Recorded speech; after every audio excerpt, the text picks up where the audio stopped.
to the Up. Welcome back to the Kimi Kato show. We just went out with 366 Days and came back with Flashback by Chris Hart. So welcome back, Chris. Thank you. Uh, can you tell us a bit about 366 Days and Flashback? 366 Days was one of the last songs that I think me and Jeff recorded before I went on a short hiatus. It is, without a doubt, one of the hardest songs I've ever sung. Jeff and I had a pretty aggressive schedule for recording in general. We would do two to three, maybe 3 to 4 songs a day.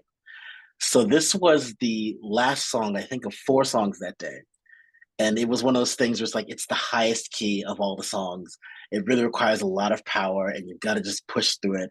And that was one of the things that Jeff taught me so much is how to be a stronger singer, plan out, what I'm going to do from start to finish, and really learn that it's not always the perfection of your voice that matters, but how you're emoting in that. So everything that I felt from fatigue from recording that day absolutely fit the tone of 366 days.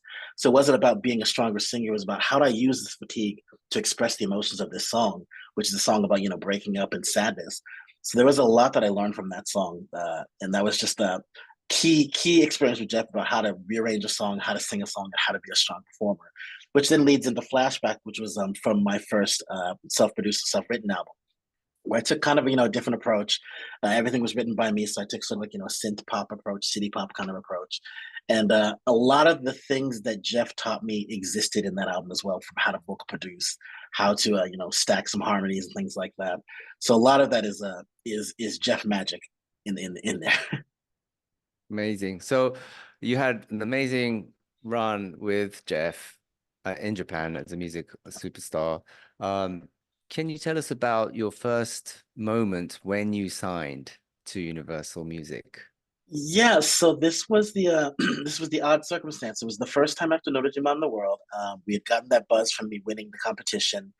Jeff had shopped me to a couple of labels, and then we ended up at Universal International initially, where we had talked. And it was, I believe, your decision that international was not really the fit for me. That it was more fitting that I be a domestic artist instead, which led to being introduced to Universal Sigma, which was headed by Mr. Fujikura, who is now the top of Universal Music Japan. So I was actually the last artist that he signed before transitioning. So that To was become the a major honor. president, right? Yeah, Yeah, yeah. He right. he was the Yeah. managing director for Sigma. I was the managing director for International. I remember meeting you. We met each other with Jeff at our office, and we talked about your music. We listened to your music, and we thought, yes, okay, you are definitely a domestic artist. You could definitely become someone appearing and living as an artist living in Japan. You didn't have to be an international artist. Right, and that was extremely rare at the time. This is the time when I think Chanel was out, and Chanel, I believe, was international as well. So Hmm. there were other people who were not Japanese singing in Japan, but everyone was in the international side of that. So that determination to treat me as a domestic artist, I think, was one of the biggest factors, allowing me to not be seen as a J-pop artist from abroad, but an artist that came out of Japan and was on the domestic charts with other pop artists at the same time. So that was a huge thing that I owe you for. That was a major decision. And then Fujikura-san was also extremely detrimental to my success. He signed me. We decided to do the album Hart Song, and they pushed it for a lot until we got that platinum. And then I think one of his last decisions, I think, was to set up the collaboration between me and Seiko Matsuda. So that was another huge step that really changed a lot of my career. So it was very lucky.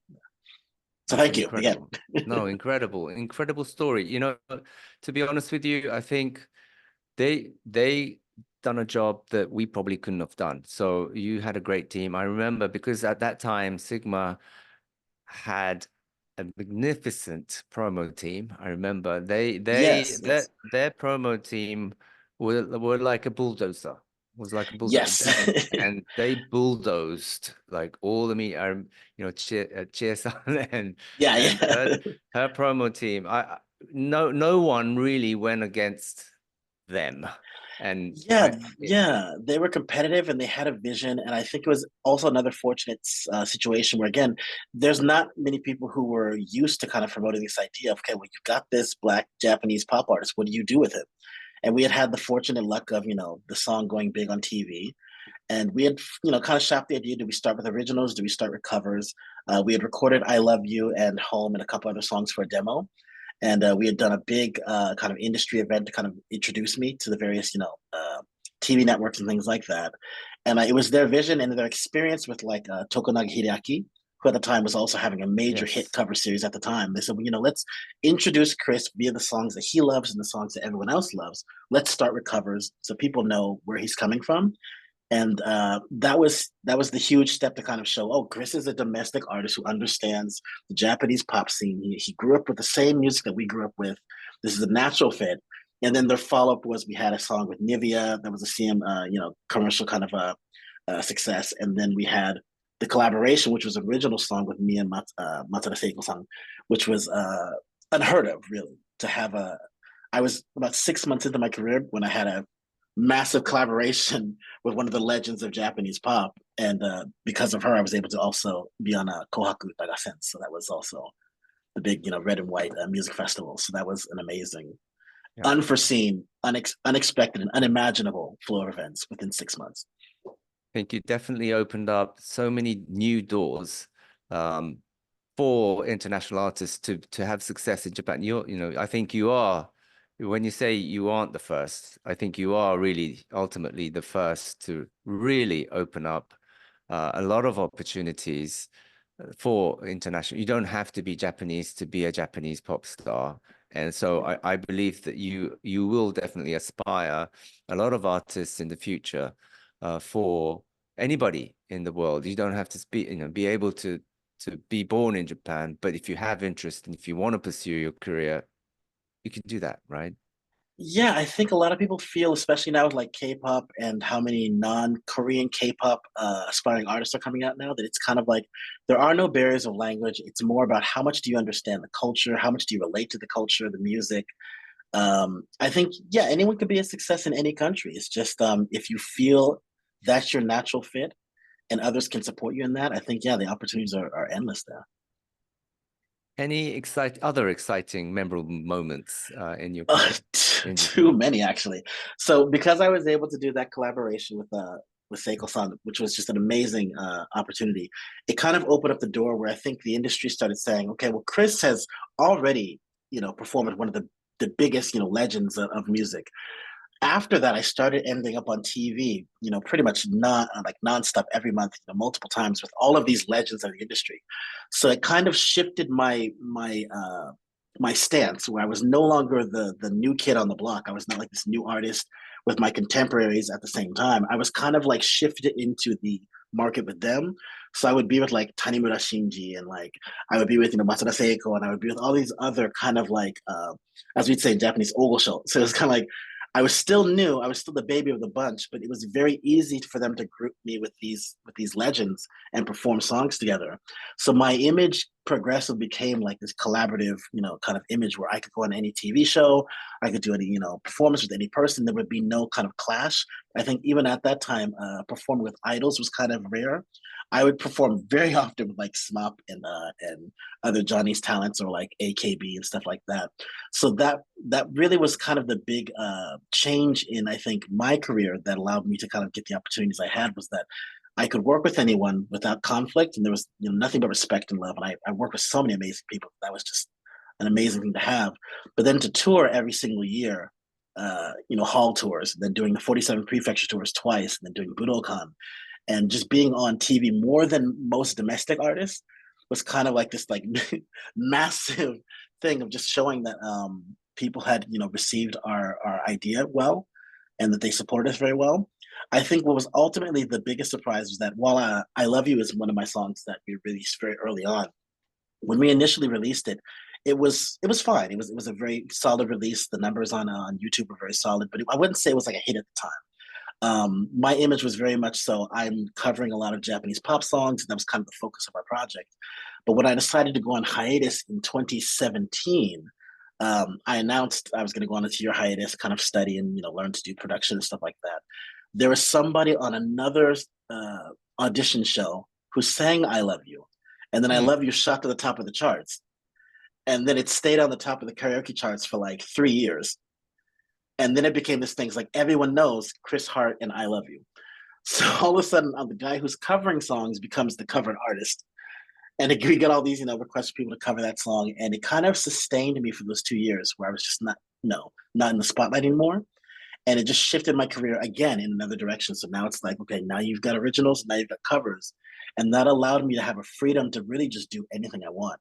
I've been very fortunate that I've not been stuck in any particular genre or any particular, like, group or age group of artists. I can go from, a festival with young artists to, a matsuri with, like, some of the legends of industry.